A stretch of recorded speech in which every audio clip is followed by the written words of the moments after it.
बिस्मिल्लाहिर्रहमानिर्रहीम अल्लाहुम्मा सल्ली अला मुहम्मद व अला आलि मुहम्मद में हुवा खास अज़ीज़। दोस्तों, आज के इंतहाई अहम पॉडकास्ट में आपको खुशामदीद कहता हूँ। ये पॉडकास्ट ऐसा है जिसने पिछले 48 घंटे में पाकिस्तान के मीडिया पर एक तूफ़ान बर्पा किया हुआ है। हर बड़ी स्क्रीन, हर व्लॉगर, हर यूट्यूबर, हर टिकटॉकर इसके ऊपर मीम्स भी बना रहा है और इस कंपनी के ऊपर जो है वो इश्यूज़ और सवालात भी उठ रहे हैं। और ये कंपनी है खोता कंपनी। जी, खोता कंपनी को एक्सपोज करने वाले नामवर सहाफ़ी और हमारे दोस्त भी, भाई भी मलिक इजाज़ इस वक्त हमारे साथ हैं। पाकिस्तान की सहाफ़ती जो रिपोर्टिंग है उसमें एक उभरता हुआ सितारा है मलिक इजाज़। पहले तो मैं आपको मुबारकबाद पेश करता हूं कि आपने बहुत अहम ये एक मुल्की मफाद में काम किया।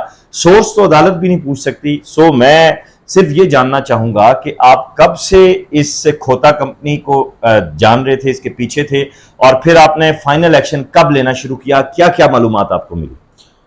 जी वालेकुम अस्सलाम, बहुत शुक्रिया शाह साहब आपकी मोहब्बत का, और खैर मुबारक तमाम पाकिस्तानियों को भी मुबारक हो। ये एक बहुत बड़ा स्कैंडल था जो कि इंसानों को, खासकर मुसलमानों को जो है वो गधे का गोश्त खिलाया जा रहा था, खासुसन जुड़वा शहरों में, रावलपिंडी और इस्लामाबाद में।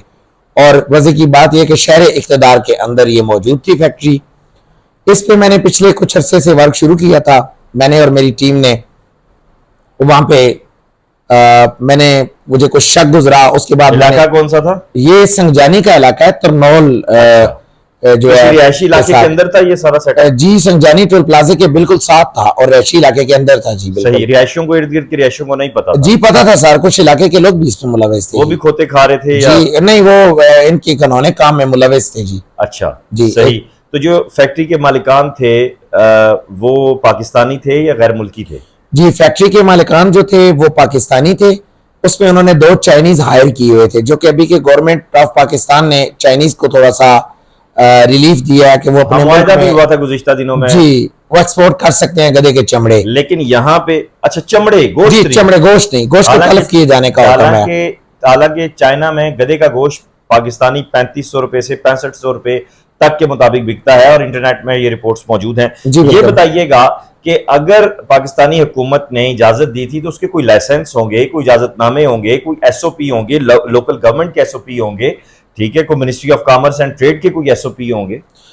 सर, मेरे जो जराए थे उनके मुताबिक मैंने जब वहां पे रेड किया, पूरे सबूत इकट्ठे करने के बाद जब मैंने रेड किया तो वहां का जो ओनर है वो 2 पाकिस्तानी थे और 2 उसमें चाइनीज थे। कौन थे? कौन? ठीक है जी, उनमें से एक का नाम जाहिद खान था और एक कोई नासिर खान था जो बैक से मुझे कॉलिंग कर रहा था लेकिन सामने नहीं आ रहा था। मतलब जाहिर खान के जाहिद खान? जाहिद खान वो शख्स था जो वहां मौजूद था, जिससे मेरी बहस हुई। मैंने उससे पूछा, क्या बहस हुई आपकी? उसने, जब मैंने रेड किया तो उसने वो मौके के ऊपर पहुंच के कहा जी कि ये काम जो है वो लीगल है।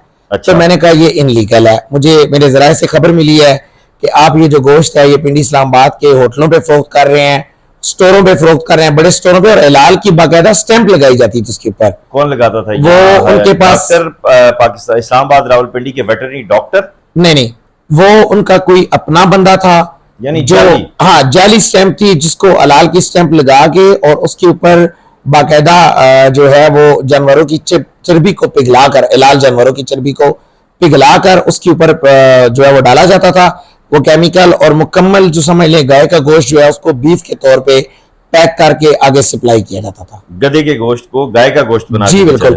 और 25 गधे रोजाना की बुनियाद पे अंदर फैक्ट्री में ज़बह हो रहे थे। कई कसाई आए वहां पे जिनकी तबीयत खराब हो गई, एक बल्कि वहां से बेहोश होकर भी गया। ठीक है जी। अच्छा, और बेहोश कसाई भी मौजूद है? जी, वो भी मौजूद है। अच्छा, क्या नाम है उसका? इरफान नाम था उसका सर जी। इन्होंने फिलहाल मंजर आम से उसको गायब किया हुआ है। हमने बड़ी कोशिश की राब्ता करने की। जी, कसाई इन्होंने अपने रखे हुए थे जी। अच्छा जी। और कौन कौन से होटलों में सप्लाई करते थे सर जी? फिलहाल मेरी मालूमात के मुताबिक जो है, जो मुझे वहां पे कॉल्स रिसीव हुई, जो मुझे थ्रेड्स मिले, जो लोग मुझसे डील करने के लिए आए, जो मैंने नहीं की। डील किस चीज की? डील इस चीज की कि आप इस प्रोग्राम को वायरल ना करें, ठीक है, हमें रिलीफ दें और इस मामले को दबा दें। ठीक है, यहाँ के बाद सर लोग भी शामिल थे, उन्होंने भी मुझे कॉलिंग की थी। ठीक है, वहां के तो पुलिस ने इस मामले को दबाने के लिए सिर्फ एक गैर मुल्की को गिरफ्तार करके उस पर FIR दी है। अदरवाइज जितने जो लोकल लोग थे उनको बचा लिया गया। अच्छा, आप पहले तो स्टेप बाय स्टेप आते हैं। जी कितने गधे वहां से जो है वो बरामद हुए? सर जी 100 के करीब थे, मैंने खुद अपने हाथों से गिने हैं।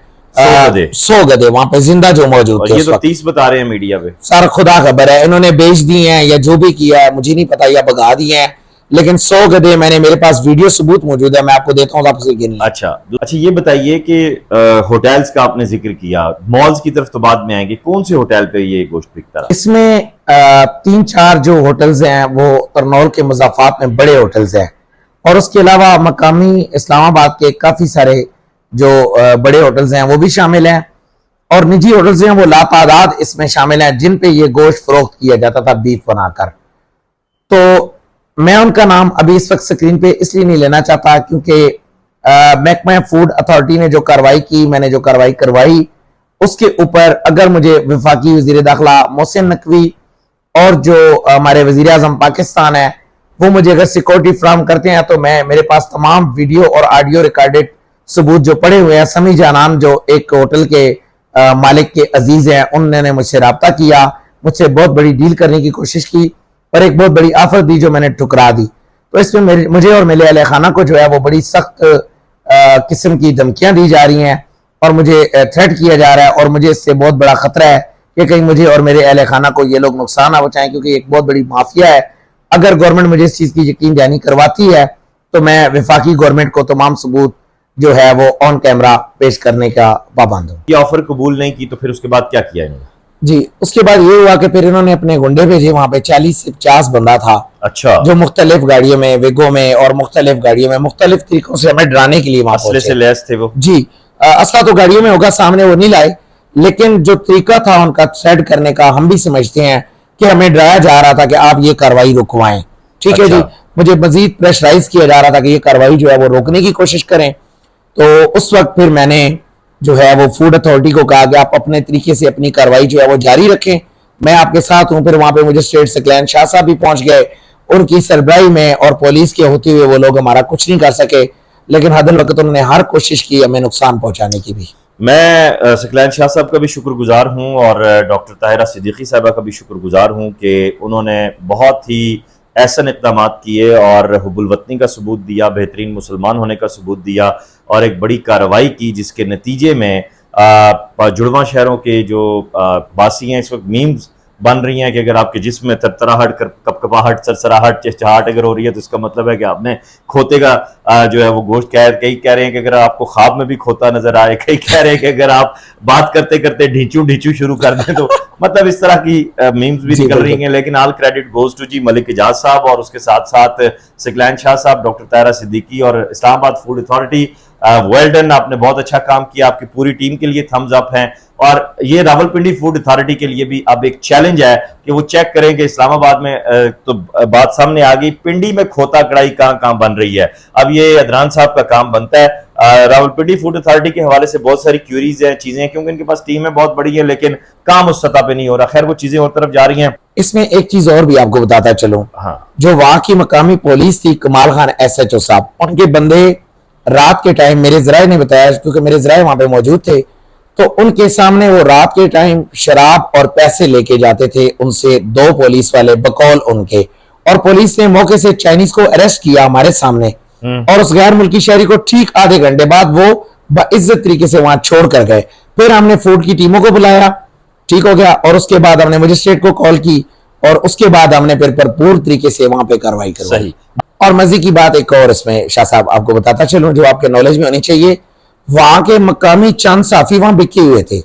जनाब रिब्जा के मेंबर भी हैं, मैं स्क्रीन पे नाम इसलिए नहीं लूंगा कि हम साफियों की भी बदनामी है, इतना अच्छा काम साफियों ने किया है। मैं भी जर्नलिस्ट हूं और मैंने बहुत अच्छा काम किया है अपने मुल्क के लिए, अपनी कौम के लिए। तो वहां के वो साफी भी मुझे कॉल्स कर रहे थे, उनके साथ मिले हुए थे और हर तरह से मुझे थ्रेट करवाने में साथ शामिल थे।